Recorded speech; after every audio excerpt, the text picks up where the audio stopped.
আসসালামু আলাইকুম, আশা করি সবাই ভালো আছেন। আজকে আমি অষ্টম শ্রেণীর বীজগণিতিক সূত্রাবলী ও প্রয়োগ 4.1 অধ্যায়ের অনুশীলনের অঙ্কগুলো নিয়ে আলোচনা করব।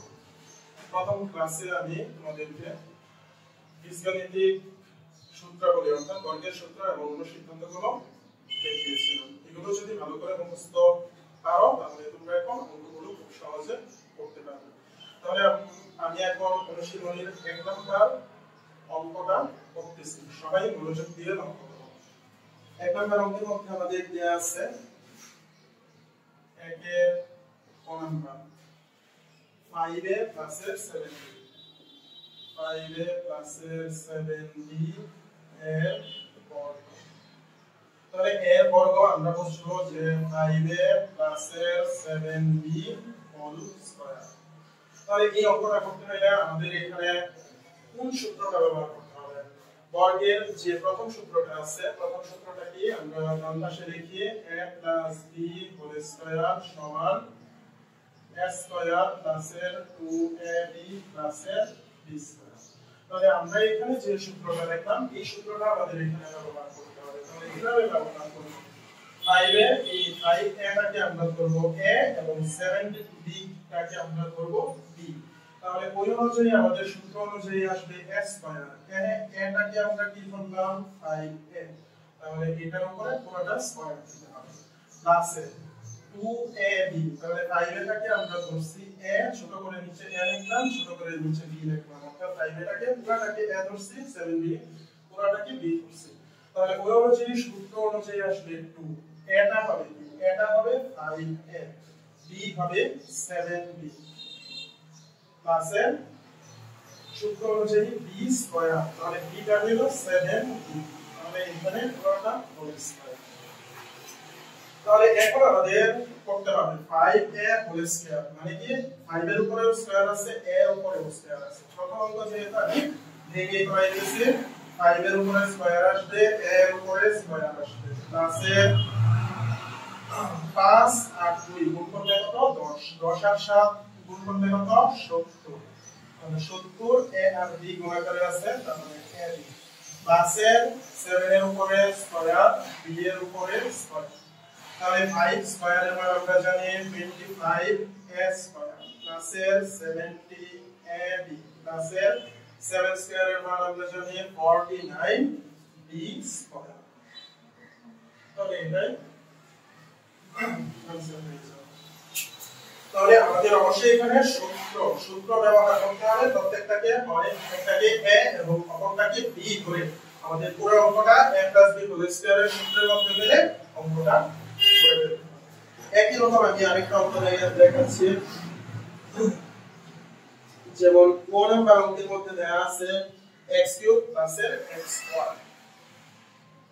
কোন নাম্বার অঙ্কে দেওয়া আছে x³ + xy এর বর্গ। তাহলে এর বর্গ কথাটা উঠে দিলে x³ + xy পুরোটার উপরে হোল স্কয়ার চলে আসবে। এখন আমাদের কি করতে হবে? এটাও প্লাসের সূত্রের মধ্যে a + b হোল স্কয়ার, তাহলে a কোনটাকে ধরতে হবে? a ধরতে হবে x³ কে, আর b ধরতে হবে কাকে? xy। তাহলে x³ কে আমরা ছোট করে নিচে a ধরে নিলাম আর নিচে b ধরে নিলাম। এখানে যে আমি ধরতেছি এটা কিন্তু খাতার মধ্যে লেখা যাবে না, এখন বোঝার জন্য আমরা এই ছোট করে লেখাটা লিখতেছি, কিন্তু এটা পরীক্ষার খাতায় কোনোভাবেই লেখা যাবে না। তুমি যদি লেখো পেন্সিল দিয়ে লিখতে পারো,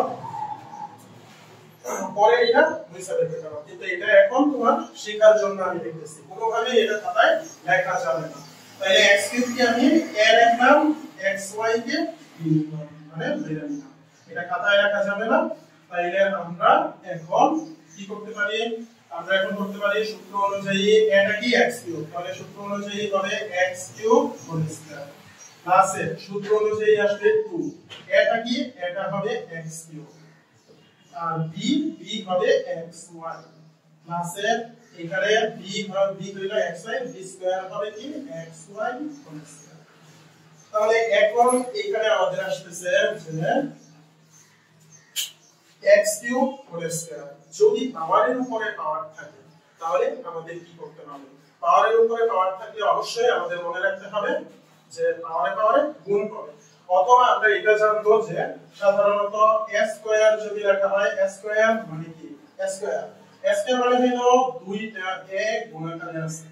তাহলে এখানে a কিউব বলতে কি বোঝাবে? তিনটা a গুণাকারে আছে। তাহলে এখন কোনভাবে যদি লেখা হয় a square whole cube, a square whole cube অর্থাৎ পাওয়ারের উপরে পাওয়ার আছে, এটা বলতে আমরা কি বুঝবো? তাহলে এটা বলতে আমরা বুঝবো যে a স্কয়ার টোটাল তিনটা গুণাকারে আছে। তাহলে তিনটা গুণাকারে থাকলে যদি একই রকম চলক থাকে এবং তাদের পাওয়ারগুলো যখন একই রকম চলক থাকে তখন কি হয়? তাদের পাওয়ারগুলো যোগ হয়। তাহলে এখানে টোটাল একই রকম চলক আছে, তাহলে তাদের পাওয়ারগুলো যোগ করলে আমাদের ফলাফল কত আসবে? তাহলে এই এর উপরে পাওয়ার 2 যোগ 2 যোগ 2, তাহলে টোটাল আমরা পাবো a টু দি পাওয়ার 6। তাহলে এইভাবে ভেঙে করার চেয়ে আমরা সহজভাবে করে ফেলতে পারি। পাওয়ারের উপর পাওয়ার থাকলে পাওয়ারে কি হবে? গুণ হবে। তাহলে 3 আর 2 গুণ করলে কত হবে? 6 হবে। ঠিক একই রকম এখানে x কিউব তার উপরে স্কয়ার, তাহলে পাওয়ারের উপরে পাওয়ার থাকলে পাওয়ারে গুণ, পাওয়ারে গুণ দিলে 3 আর 2 গুণ করলে কত হবে? 6 হবে। তাহলে x to the power 6 plus এখন একটু আগে আমরা দেখলাম যে একই রকম যদি চলক থাকে তাহলে তাদের পাওয়ারগুলো কি হয়? যোগ হয়। তাহলে এখানে x কিউব মানে তিনটা x গুণাকারে আছে, এখানে আরেকটা x গুণাকারে আছে, তাহলে টোটাল আমাদের x হয় কয়টা? 4টা। তাহলে 4টা x যদি গুণাকারে হয় তাহলে এটাকে আমরা কিভাবে লিখতে পারি? x টু দি পাওয়ার 4 আকারে লিখতে পারি। তাহলে এখানে ফল আসবে 2 to the 2 x to the power 4y plus xy whole square. xy whole square বলতে কি বোঝায়? এই হোল মানে পুরোটা, তাহলে পুরোটা মিলে x এর উপরেও স্কয়ার আছে y এর উপরেও স্কয়ার আছে, তাহলে আমরা লিখতে পারবো x স্কয়ার y স্কয়ার। তাহলে এটাই আমাদের মূল আনসার হয়ে যাবে।